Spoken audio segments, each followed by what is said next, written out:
गोमातेला सांगू आपली घाराणी, दूध दुभत्याची सदा व्हावी वृद्धी. व्हावी कृपा नांदावी रिद्धी सिद्धी, गोवत्स पूजनाने लाभावी समृद्धी. श्री स्वामी समर्थ. तुम्हा सर्वांचं आपल्या यूट्यूब चॅनलवरती मी अगदी मनापासून स्वागत करते. वसुबारस ही कधी आहे, तसेच वसुबारसेची पूजा कशी करावी, नैवेद्यामध्ये कोणते पदार्थ असायला हवेत, तसेच कोणता नैवेद्य हा चुकूनही आपण गायीला या दिवशी देऊ नये, तसेच काही चुका आहेत ते आपण वसुबारसेच्या दिवशी करायला नकोत. आणि जर तुमच्याकडे गाय नसेल किंवा कामधेनूची मूर्तीसुद्धा नसेल तर वसुबारसेची पूजा कशी करावी, तर याबद्दलची संपूर्ण माहिती आपण आजच्या या व्हिडिओमध्ये पाहणार आहोत. व्हिडिओला सुरुवात करण्याअगोदर तुम्ही जर चॅनलवरती नवीन असाल तर चॅनलला सबस्क्राईब करा. जर तुम्हाला हा व्हिडिओ माहितीपूर्ण वाटला तर व्हिडिओला लाईक करा. वसुबारस हा दिवाळीचा पहिलाच दिवस म्हणजेच वसुबारसेच्या दिवसापासून दिवाळीला सुरुवात होते. आणि यावर्षी वसुबारस आणि रमा एकादशी एकत्र आलेले आहेत. तसेच वसुबारस हा जो दिवस आहे तर तो गुरुवारचा दिवस आहे. 9 नोव्हेंबर 2023ला वसुबारस आहे. समुद्रमंथनातून निघालेल्या नंदा नावाच्या धेनूला हा दिवस समर्पित आहे. हिंदू धर्मानुसार गायीमध्ये 33 कोटी देवता वास करतात आणि वसुबारस या दिवशी आपण गायीची वासरासह पूजा ही करत असतो. तर ही पूजा कशी करायची हेच आपण आजच्या या व्हिडिओमध्ये पाहणार आहोत. तसेच आपण काही चुका या दिवशी करू नये तर हे सुद्धा मी आजच्या या व्हिडिओमध्ये सांगणार आहे. दिवाळीचा पहिला दिवा म्हणजे वसुबारस. वसुबारसचा अर्थ होतो वसु म्हणजे सूर्य, वसु म्हणजे कुबेर, वसु म्हणजे धन, ऐश्वर्य, समृद्धी, माता लक्ष्मी म्हणजेच सर्वांमध्ये वास असलेला म्हणजे वसु. आणि बारस म्हणजे द्वादशीचा दिवस. समुद्रमंथनाच्या वेळी 5 कामधेनू उत्पन्न झाल्या आणि त्यापैकी नंदा नावाच्या कामधेनूस उद्देशून हे व्रत केले जाते. अनेक जन्माच्या मनोकामना पूर्ण होण्यासाठी वसुबारसेची पूजा केली जाते. आता आपण जर खऱ्या गायीची पूजा करणार असू, म्हणजे जर तुमच्याकडे खरी गायी असेल किंवा तुमच्या आजूबाजूला असेल किंवा गोशाळेमध्ये जाऊन जर तुम्हाला पूजा करणे शक्य असेल तर तुम्ही आवर्जून या दिवशी गाय वासराची पूजा ही करायची आहे. म्हणजे खऱ्या गाय वासराची पूजा ही करावी. सर्वप्रथम आपल्याला गायीच्या पायावर पाणी ओतायचं आहे. यानंतर हळदी कुंकू लावायचं आहे. अक्षता फूल अर्पण करायचं आहे. तसेच गायीला हार घालायचा आहे. निरंजनाने ओवाळायचं आहे. तसेच आपल्याला गायीला नैवेद्य द्यायचा आहे. गायीच्या अंगाला स्पर्श करायचा आहे. तसेच गायीला प्रदक्षिणा घालायची आहेत. आता जर तुमच्याकडे जर खरी गायी नसेल तर काय करायचं किंवा पूजा मग कशी करायची, तर मग तुमच्याकडे जर कामधेनूची मूर्ती असेल तर तुम्ही तिची पूजा करायची आहे. आता या कामधेनूच्या मूर्तीची मग घरच्या घरी आपण ही वसुबारसेची पूजा कशी करावी, यासाठी कोणकोणतं साहित्य लागणार आहे, तर हळदी कुंकू, अक्षता, फुले, पाणी, विड्याची पाने, कामधेनूची मूर्ती, तसेच बाळकृष्णांची मूर्ती, पाट किंवा चौरंग, लाल कापड, अगरबत्ती, धूप, दीप, तर हे साहित्य लागणार आहे. घरात लक्ष्मीचे आगमन व्हावे तर या हेतूने या दिवशी सवत्स धेनूची पूजा करण्याची पद्धत आहे. म्हणजे गाय वासराची, गायीची तिच्या वासरासह पूजा ही या दिवशी केली जाते. तसेच आपण प्रत्येक एकादशीला विष्णूंची पूजा करतो, परंतु रमा एकादशीला श्रीकृष्णांची पूजा केली जाते. त्यामुळे आपण बाळकृष्णांची विधिवत पूजा या दिवशी करायची आहे. दिवाळीचा पहिला दिवस म्हणजेच ही वसुबारस आणि या दिवशी गाय वासराच्या अंगी असलेली उदारता, प्रसन्नता, समृद्धी, शांतता आपल्याला लाभावी तर या दृष्टीने ही वसुबारस साजरी केली जाते. वसुबारसेची जी पूजा आहे तर ती संध्याकाळी केली जाते. म्हणजे तिन्ही सांजेला लक्ष्मी येण्याची जी वेळ आहे तर या वेळेत ही पूजा करावी. आता ही पूजा कशी करायची, तर तुम्हाला काय करायचं आहे, एक पाट घ्यायचा आहे. आता बघा कसं होतं की गावाकडे गाय वासरू जे आहे तर ते असते, परंतु शहरी भागामध्ये गाय वासरू भेटणे कठीण असते.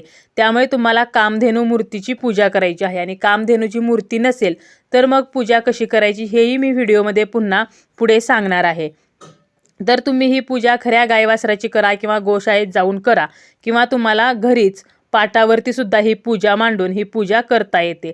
आता जो शुभ मुहूर्त असणार आहे वसुबारसेचा म्हणजे गाय वासराच्या पूजेचा, तर तो आहे 9 नोव्हेंबरला 6:30 ते 7:30. तर या वेळेत आपल्याला पूजा ही करायची आहे.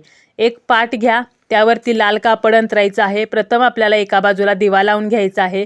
दिवा ठेवताना तो नेहमी आसनावर ठेवावा. दिव्याखाली एक प्लेट ठेवा किंवा थोडेसे तांदूळ किंवा फुलांच्या पाकळ्या ठेवा आणि यावरती दिवा ठेवा.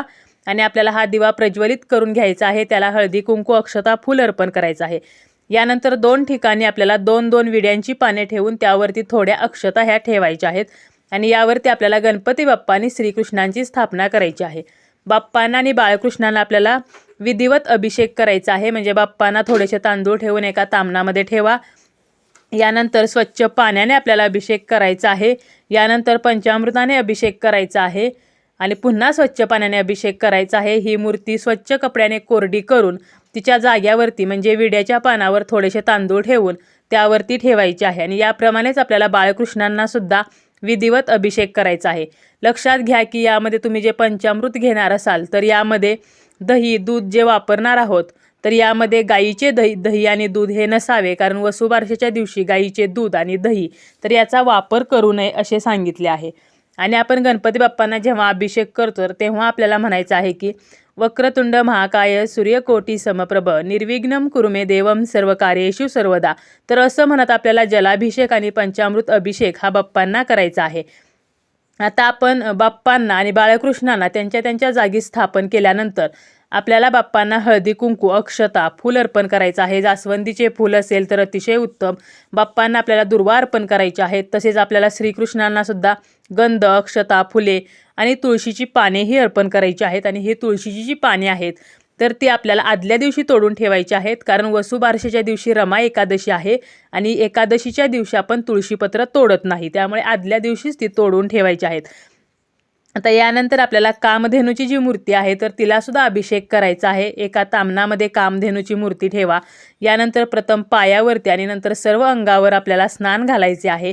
आता हे स्नान घालताना आपल्याला स्वच्छ पाण्याने स्नान घालायचं आहे.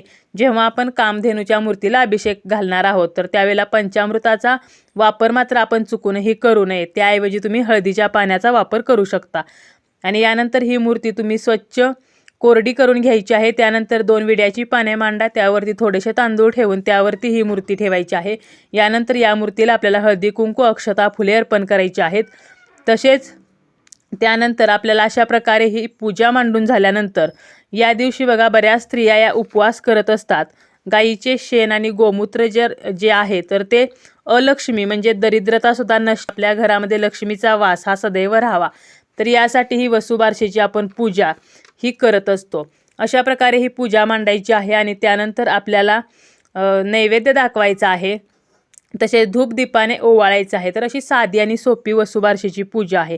आता नैवेद्य जो आहे तर यामध्ये काय असायला हवं, तर केळीच्या पानावरती पुरणपोळीचा नैवेद्य हा सुद्धा दाखवला जातो. तसेच वसुबारसेच्या दिवशी गाईला उडदाचे वडे म्हणजे उडदाचे वडे तर हा नैवेद्य अतिशय महत्त्वाचा मानला गेलेला आहे. पुरणपोळी हा एक ऑप्शन आहे, परंतु उडदाचे वडे गाईला खायला द्यावेत तर अशी मान्यता आहे.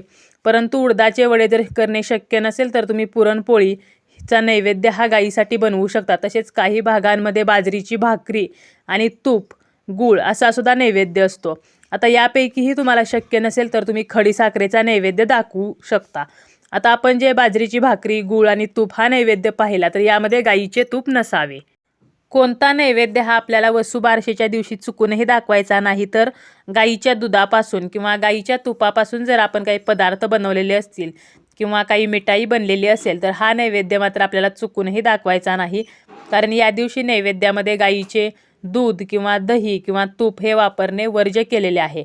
आता जर गाय नसेल तर मग पूजा कशी करायची, म्हणजे गाय पण नाही आणि कामधेनूची मूर्ती पण नाही, तर मग तुम्हाला काय करायचं आहे, तुम्ही गाय वासराचं चित्र काढू शकता किंवा तांदळाने किंवा रांगोळीने तुम्ही गाय वासरू काढायचं आहे आणि याची तुम्हाला विधिवत पूजा करायची आहे. अगदी साधी आणि सोपी पद्धत आहे. आपल्याला फक्त हळदी कुंकू अक्षता फूल अर्पण करायचं आहे आणि यानंतर धूप दीपाने ओवाळून नैवेद्य दाखवायचा आहे. तर अशा प्रकारे ही पूजा करायची आहे.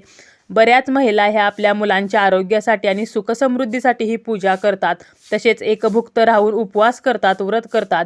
गायीप्रती कृतज्ञता म्हणून हा वसुबारसेचा दिवस हा साजरा केला जातो. आता या दिवशी काही नियम हे आपल्याला पाळायचे आहेत, तर ते म्हणजे या दिवशी गहू मूग तर हे जे पदार्थ आहेत तर हे खाऊ नयेत.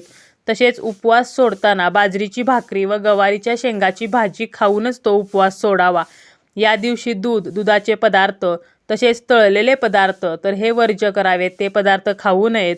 आणि गाईच्या दुधाचा किंवा तुपाचा वापर तर हा स्वयंपाकामध्ये या दिवशी करू नये. तसेच चहामध्ये सुद्धा गाईचे दूध हे वापरू नये. आता 3 प्रकारे पूजा कशी करायची तर हे मी थोडक्यात सांगते. पहिलं म्हणजे तुम्ही प्रत्यक्ष घरी आजूबाजूला किंवा गोशाळेत जाऊन पूजा करू शकता. तसेच तुम्ही कामधेनूच्या मूर्तीची तुमच्या घरीच पूजा करू शकता. आणि मूर्ती पण नसेल आणि खरी गाय पण नसेल तर गाईचे चित्र काढून किंवा रांगोळीने किंवा तांदळाने गाय वासरू रेखाटून किंवा तुम्ही गोपद्माची रांगोळी काढून त्यांची पूजाही करू शकता.